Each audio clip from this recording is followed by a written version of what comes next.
Hello मेरे प्यारे दोस्तों, आरके क्लासेज में आप सभी लोगों का स्वागत है। और आज से हम आप लोगों को रसायन विज्ञान पढ़ाएंगे। और रसायन विज्ञान में एक थ्योरी चैप्टर कक्षा 12 का चालू कर रहे हैं। क्लास 12 का जो यूपी बोर्ड में अत्यंत आवश्यक चैप्टर होता है, इससे थ्योरी मात्र पूछा जाएगा क्वेश्चन, और आपका 4 अंक का इससे क्वेश्चन आते हैं। तो लॉकडाउन जब तक है तब तक हम लोग समय को गंवाया ना जाए। आइए कुछ अपना समय का उपयोग किया जाए और लॉकडाउन के तहत सरफेस केमिस्ट्री पृष्ठ रसायन पढ़कर इसको समाप्त कर दिया जाए, कि ताकि जब भी कोचिंगें खुलेंगी इस चैप्टर को न पढ़ाया जाएगा और इस तरह से हम लोग का समय भी बचेगा और पढ़ाई भी होती रहेगी। तो चलिए, रसायन विज्ञान हम आपको पढ़ा रहे हैं। क्लास 12 का रसायन विज्ञान है। इसे यूपी बोर्ड में 4 नंबर का पूछता है। ये 4 अंक सिर्फ थ्योरी के रहेंगे। ये 4 अंक आपको छूटने नहीं चाहिए। कब नहीं छूटेगा? जब आप हर वीडियो को मेरे अच्छे से देखेंगे और स्वयं नोट्स बनाएंगे। जो जो हम बोल रहे हैं उसको स्वयं सुन करके, समझ करके अपने कॉपी पर अच्छे से एकदम नोट्स को बनाइए। अगर आप अच्छे से नोट्स बना लेंगे तो स्वयं के लिए बहुत आपका फायदेमंद रहेगा। आप जिंदगी में कभी भी पीछे नहीं होंगे। और एग्जाम में अगर सरफेस केमिस्ट्री से कोई भी क्वेश्चन आएगा तो आप अच्छे से उसको स्पष्ट अपने शब्दों में सही सही उत्तर देंगे। तो चलिए चालू किया जाता है। रसायन विज्ञान में चैप्टर का नाम है पृष्ठ रसायन। सरफेस केमिस्ट्री है क्या, ये आज हम लोग सरफेस केमिस्ट्री के बारे में पढ़ेंगे। इंट्रोडक्शन। सरफेस केमिस्ट्री कहते किसे हैं? देखिए, रसायन विज्ञान का परिचय है क्या। रसायन विज्ञान का परिचय हम लोग नहीं पढ़ेंगे क्योंकि बचपन से पढ़ते आ रहे हैं। यहां पर हम लोग का टॉपिक है पृष्ठ रसायन। इंग्लिश में कहते हैं सरफेस केमिस्ट्री। आखिर में यह है क्या? तो यह रसायन विज्ञान की एक शाखा होती है। रसायन विज्ञान की क्या है? एक शाखा है। और इस शाखे के अंतर्गत, इस ब्रांच के अंतर्गत हम लोग किसी भी कोई ठोस पदार्थ है या कोई द्रव पदार्थ है, उसके पृष्ठ पर होने वाले विभिन्न घटनाओं के बारे में अध्ययन करते हैं। ठीक है? आपसे कोई पूछेगा कि पृष्ठ रसायन, सरफेस केमिस्ट्री क्या है, तो सबसे पहले यह समझेंगे आप लोग कि हमारा ठोस का कोई पृष्ठ होता है और द्रव लिक्विड का पृष्ठ होता है। गैस का कोई पृष्ठ नहीं होता है। क्यों? क्योंकि हम तो गैस को देखे ही नहीं है, तो उसके पृष्ठ की कैसे कल्पना कर सकते हैं। तो पृष्ठ जो होता है, सरफेस, किसका किसका हो सकता है? कोई ठोस पदार्थ का सरफेस हो सकता है, ठीक है, या कोई द्रव है, पानी है, तो पानी का जो ऊपरी सतह होगा उसको तुम लोग पृष्ठ, सरफेस कह सकते हो। यानी कि किसका किसका सरफेस होता है? ठोस का सरफेस होता है और द्रव का सरफेस होता है। सरफेस मतलब पृष्ठ होता है। बाकी गैस का कोई पृष्ठ होता नहीं है। तब कोई ठोस है, उस ठोस के पृष्ठ पर होने वाले, या कोई द्रव है, द्रव के पृष्ठ पर होने वाले विभिन्न घटनाओं के बारे में क्या करते हैं? अध्ययन करते हैं। उसी को कहा जाता है पृष्ठ रसायन, सरफेस केमिस्ट्री। तो आपसे कोई पूछेगा कि सरफेस केमिस्ट्री क्या है, तो आप क्या बताएंगे कि रसायन विज्ञान की वह शाखा जिसके अंतर्गत ठोस तथा द्रवों के पृष्ठ पर, ठोस तथा द्रवों के पृष्ठ पर होने वाले विभिन्न घटनाओं के बारे में अध्ययन करते हैं। यह तुम्हारा डिफिनीशन हो गया सरफेस केमिस्ट्री का। ठीक है? रसायन विज्ञान की वह शाखा जिसके अंतर्गत कोई ठोस है, उस ठोस के पृष्ठ पर कौन कौन सी घटनाएं घटेंगी, या कोई द्रव का पृष्ठ है उस पर कौन कौन सी घटनाएं घट सकती हैं, इन्हीं सब स्टेटमेंट के बारे में हम लोग अध्ययन करते हैं सरफेस केमिस्ट्री में। ठीक है? ऐसे सुनिए और अपने कॉपी पर लिखते चलिए। इससे आप जिंदगी में कभी नहीं भूलेंगे, स्वयं जो लिखा रहेंगे अपने आप। तो सरफेस केमिस्ट्री का आप लोग डिफिनीशन अच्छे से समझ गए। इसको नोट्स बनाते चलिएगा, साथ से साथ वीडियो को पॉज करिएगा और उसके बाद से लिख लीजिएगा जो बोल रहे थे, और उसके बाद से फिर आगे सुनिएगा। और ऐसे ही आप लोग टॉपिक टू टॉपिक हर चैप्टर का हम बनाते चलेंगे। तो अब तक इस वीडियो में क्या पढ़ लिए? सरफेस केमिस्ट्री के बारे में परिचय पढ़ लिया, उसका इंट्रोडक्शन पढ़ लिया। अब हमारा टॉपिक है अधिशोषण क्या होता है। इंपॉर्टेंट टॉपिक है, एग्जाम के बेसिस पे बहुत इंपॉर्टेंट है। सर अधिशोषण होता क्या है? एडॉर्प्शन कहते हैं इसको इंग्लिश में। देखिए तुम्हारा अधिशोषण है क्या? अभी तुम पढ़े हो कि दो ही चीज के पृष्ठ हो सकते हैं, या तो कोई ठोस का पृष्ठ हो सकता है या तो कोई द्रव का पृष्ठ हो सकता है, बाकी गैस का पृष्ठ नहीं होता है। देखिए अधिशोषण है क्या? ये मान लीजिए कि ये कोई ठोस है, ये कोई ठोस है, ठीक है। तो ये ठोस का ये जो बाहर वाला जो देख रहे हो, बाहरी पोर्शन जिसको तुम लोग टच करोगे, तो ये जो बाहरी पोर्शन तुम देख रहे हो ऐसे, ये तुम्हारा क्या हो गया? सरफेस हो गया, पृष्ठ हो गया। जैसे कि मान लीजिए कि हम ये लाइट लिए हैं, ये लाइट ले लिए हैं, तो ये लाइट का ये जो सतह देख रहे हो, ये सतह, चाहे ये सतह, चाहे ये सतह, चाहे ये सतह, इसी को तुम लोग पृष्ठ बोलोगे ना जी, बाहरी। ये एक प्रकार का ठोस पदार्थ है और ये तुम बाहर से जो तुम देख रहे हो, जिसको तुम स्पर्श कर पा रहे हो, यही तुम्हारा क्या हुआ? सरफेस हुआ। क्या हुआ? सरफेस हुआ। तो आप लोग सरफेस नहीं ना भूलेंगे, ठीक है। तो तुम्हारा हम किसके बारे में पढ़ा रहे हैं? अधिशोषण के बारे में। अधिशोषण किसे कहते हैं? तो ये मान लीजिए कि कोई ठोस हुआ और ये ठोस का पृष्ठ हुआ, चाहे मान लीजिए कि ये कोई द्रव हुआ, ये द्रव हो गया, ठीक है। किसी पात्र में द्रव ले लिए हैं, तो द्रव का पृष्ठ किसको बोलोगे? इसको बोलोगे। ये पृष्ठ नहीं ना होगा यहाँ, इधर द्रव का तुम्हारा पृष्ठ सिर्फ क्या होगा? ऊपरी पोर्शन, यही ना पृष्ठ होगा। अब ये कहोगे कि सर ये पृष्ठ होगा, अरे भाई इधर से तुम कैसे इसको पृष्ठ कहोगे? क्योंकि ये इससे अटैच है ना, जुड़ा हुआ, सटा हुआ है। तो सिर्फ द्रव का ये तुम्हारा पृष्ठ होगा, ऊपरी पोर्शन। जैसे बाल्टी में पानी ले लेते हो, तो बाल्टी में जो पानी होगा, सबसे जो ऊपरा वाला जो होगा, वही तुम्हारा क्या होगा? सरफेस होगा। किसका सरफेस होगा? तो पानी का सरफेस होगा। तो पानी एक प्रकार का क्या है? द्रव है। तो अभी हम क्या पढ़ लिए? ठोस के पृष्ठ के बारे में और द्रव के पृष्ठ के बारे में। लेकिन हमारा टॉपिक क्या था? अधिशोषण का डिफिनीशन बताना था, क्योंकि ये टॉपिक हम पढ़ चुके, पृष्ठ रसायन के परिचय। अब हमारा टॉपिक क्या था? अधिशोषण क्या होता है। तो अधिशोषण का डिफिनीशन ये होता है तुम्हारा, ध्यान से सुनिएगा एकदम। जब किसी ठोस या द्रव के पृष्ठ से,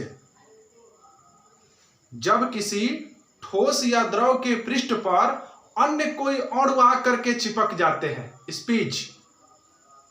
जब किसी ठोस या द्रव के पृष्ठ पर अन्य पदार्थ आकर के क्या करते हैं? चिपक जाते हैं या उससे जुड़ जाते हैं, तो इसी घटना को अधिशोषण कहते हैं।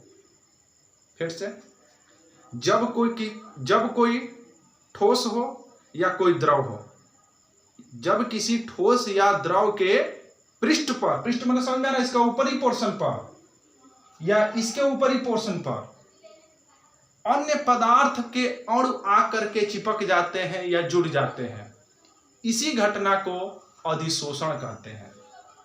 ये पॉइंट याद रखिएगा। सिर्फ इसके पृष्ठ पर जुड़ेंगे, इसके अंदर प्रवेश नहीं करेंगे।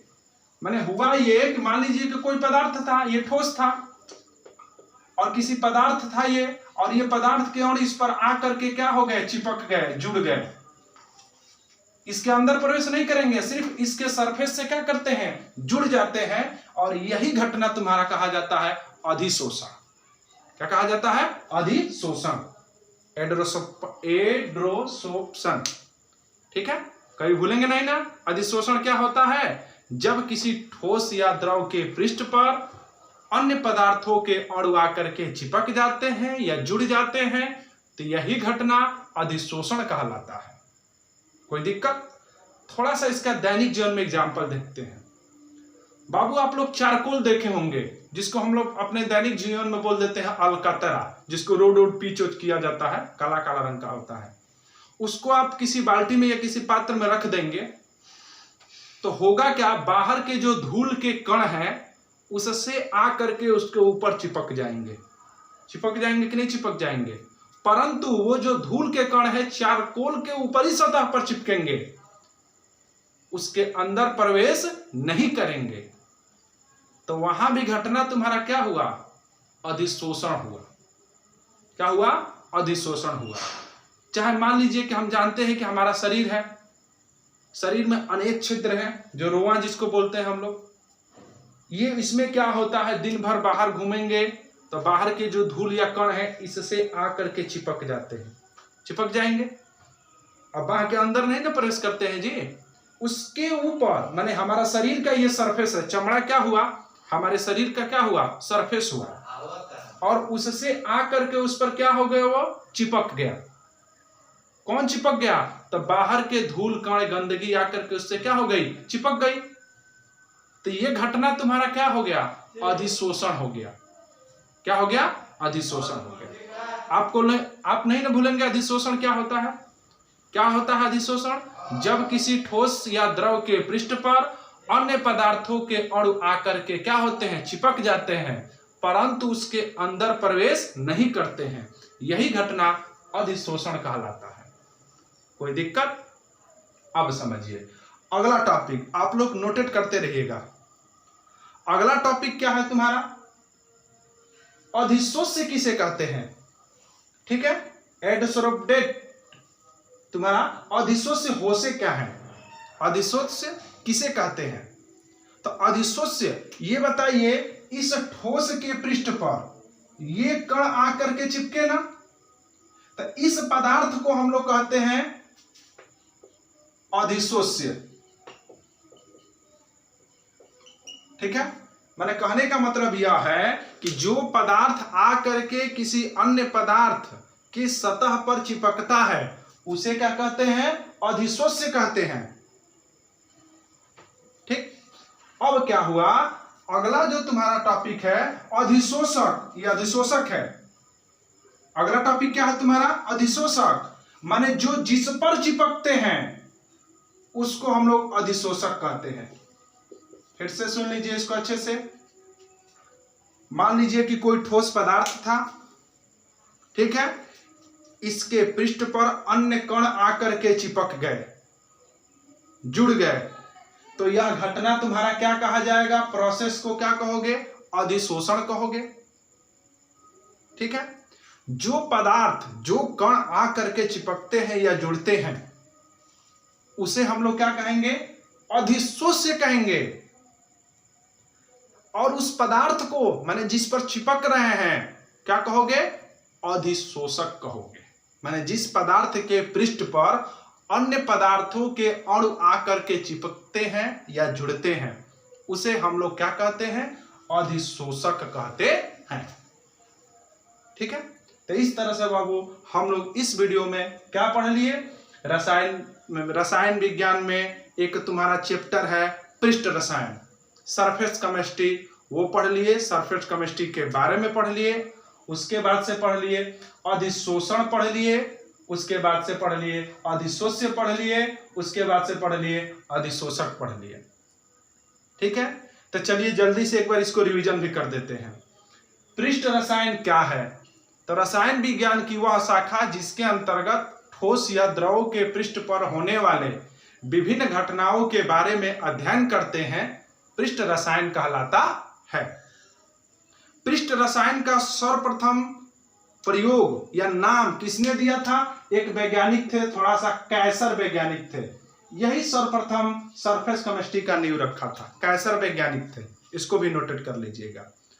उसके बाद तुम्हारा क्या है, अधिशोषण क्या होता है, तो जब किसी ठोस या द्रव के पृष्ठ पर अन्य पदार्थों के अणु आकर के क्या होते हैं, चिपकते हैं, जुड़ जाते हैं, परंतु उस पदार्थ के अंदर प्रवेश नहीं करते हैं, यही घटना अधिशोषण कहलाता है।